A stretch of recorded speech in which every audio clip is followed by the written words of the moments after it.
బాబు result check చేయాలమ్మా. బాబు number చెప్పమ్మా. 36 24 36. ఇవి కొలతలు కాదు, నా హాల్ టికెట్ నెంబరు. ఓ యో చూడు మళ్ళీ వెళ్ళండి.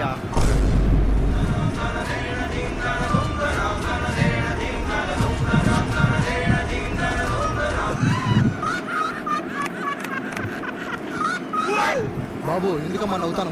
ఫెయిల్ కావడం తప్ప నేరమా? మన దేశానికే గర్వకారణమైన గణిత శాస్త్ర తమ్ముడు 2 సార్లు ఫెయిల్ అయ్యాడు. అలాంటిది మా వాడు ఫెయిల్ కావడంలో తప్పేముంది? అయినా చిన్నపిల్లల మనసు తెల్లగాగితం లాంటిది. దాన్ని మనం నలిపేసినంటే ఐరన్ చేసినా కానీ చక్కగా రాదు. బతకాలంటే చదువు ఒకటే ఉండాలా ఏంది? నువ్వేమన్నా చదివినవా? ఏదో ఒక పని చేసుకొని బతకడంలా? అట్లే మావాడు ఏదో ఒక పని చేసుకొని బతుకుతుడు. నేను ఎలాగైనా నీకోసం కలెక్టర్ అవుతానా?